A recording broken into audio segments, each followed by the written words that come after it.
Salam aleykum. Bu günləri mövzu qışda qoyunlara necə qulluq etmək lazımdır. Ondan danışılacaq. Bilirsiniz ki, Azərbaycan şəraitində düzgün saxlama qaydaları. Məsələn, bugünkü videomuzda Azərbaycanda qış mövsümündə qoyunlara necə düzgün qulluq etmək lazım olduğundan danışacağıq. Məsələn, qış aylarında edilən səhvlər hansılardır? Sürünün sağlamlığına, məhsuldarına və gəlirə ciddi təsir göstərə bilər. Ona görə də hər bir fermer bu qaydaları bilməlidir və ona riayət etməlidir. İlk növbədə qeyd edim ki, Azərbaycanda qış hər bölgədə eyni keçmir. Məsələn, bilirsiniz ki, Aran rayonlarında hava daha mülayim olsa da, dağlıq və dağ ətəyi ərazilərdə saxta və qar daha çox olur. Ona görə də qulluq şəraiti yaşadığımız bölgəyə uyğun qurulmalıdır. Ən vacib məsələlərdən biri odur ki, tövlənin vəziyyətidir. Bir çox, məsələn, insan düşünür ki, qoyun üçün əsas isti yerdir. Bəli, bu da önəmli faktorlardandır. Amma əslində qoyun soyuğa müəyyən qədər davamlı heyvandır. Xüsusən yunlu cinslərdirsə. Onun üçün daha təhlükəlisi olan rütubət və cərəyanlı havadır. Yəni, tövlə quru olmalıdır. Məsələn, döşəməyə qalın saman və ya quru altıq sərilməlidir. Və yaxud izqara sistemi var. Bu haqda məndə video çəkilişlər var. Kanala diqqət yetirə bilərsiniz. Orada qeyd etmişəm.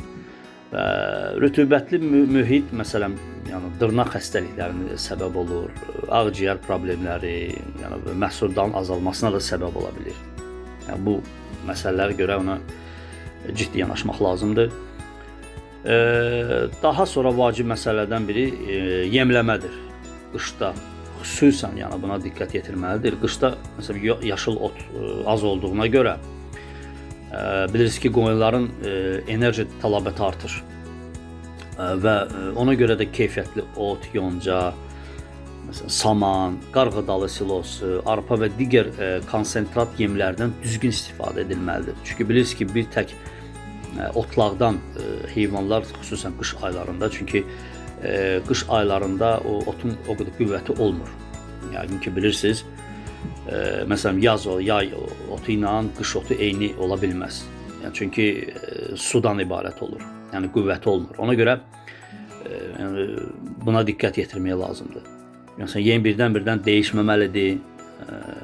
Məsələn, yeni yem nəsə vermək istəyirsiniz, yemin tədricən verilməlidir. Su məsələsi də xüsusi diqqət yetirmək lazımdır ki, bəzi fermerlər düşünür ki, qışda qoyun az su içir. Bu düzgün deyil. Qoyun hər gün təmiz su içməlidir. Çox soyuq günlərdə isə imkan varsa məsələn ilıq su vermək daha faydalıdır.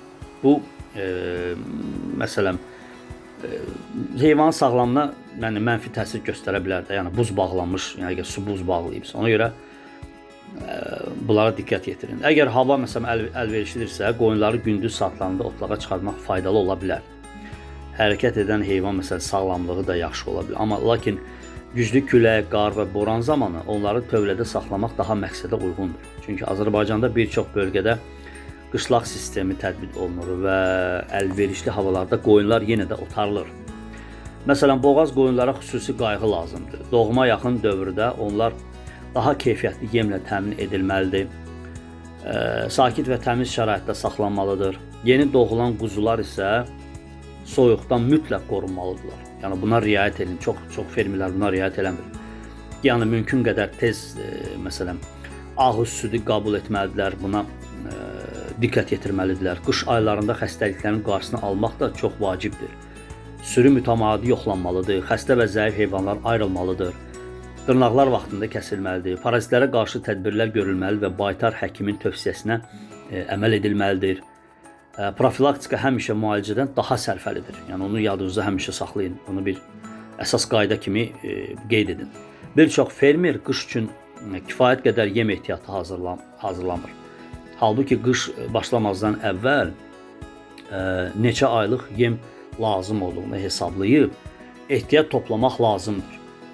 Həmişə tədarükü görün, yəni bunu mən həmişə dəfələrlə vurğulayıram. Yəni yem qurtaranda tələsik alınan yem də baha olur, bilirsiniz, yəni qış ayında. Həm də keyfiyyət istənilən səviyyədə olmaya bilər. Qışda məsələn sürünü hər gün müşahidə etməlisiniz mütləq. Yem yeməyən, axsaq gəzən, öskürən və ya halsız görünən qoyunlar dərhal diqqət tələb edir. Erkən müdaxilə çox vaxt heyvanın həyatını xilas edir. Ona görə soyuq yanaşmayın belə məsələlərə. Sonda demək istərdim ki, qoyunçuluqda uğurun sirri yalnız çox heyvan saxlamaq deyil. Necə həmişə mən vurğulayıram bunu. Düzgün qulluq, yəni keyfiyyətli yem, təmiz tövlə, vaxtında baytarlıq nəzarəti və planlı iş sizi həm sağlam sürüyə, həm də daha yüksək gəlirə aparacaq. Buna əmin ola bilərsiniz.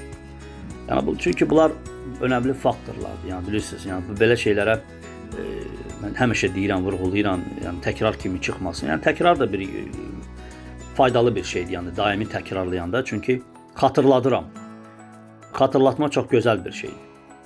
Ona görə bu şeylərə riayət edin. Mütləq və mütləq, yəni qış aylarında heyvanlarınız daha belə deyim, qulluğa, diqqətə ehtiyacı var. Yəni bu qədər. Yəni hansı bir suallarınız olarsa və yaxud hansı bir sizi suallarınız, hansı bir heyvandarlıqla bağlı, qoyunçuluqla bağlı sizi suallarınız varsa, buyurun, ona uyğun o mövzuya uyğun video hazırlayıb çəkiliş edərik. Çünki bizə də maraqlıdır sizin fikirləriniz. Yəni bu qədər. Əgər bu video yəni sizə faydalı oldusa, zəhmət olmasa yenə həmişə kimi videonu bəyənin, dostlarınızla paylaşın, kanala abunə olun. Növbəti videolarda qoyunçuluq və heyvandarlıqla bağlı daha maraqlı mövzular hazırlayacağıq. Sağ olun, salamat qalın. Assalamu aleykum və rahmetullahi və barakatuh. Allah malınıza bərəkət versin.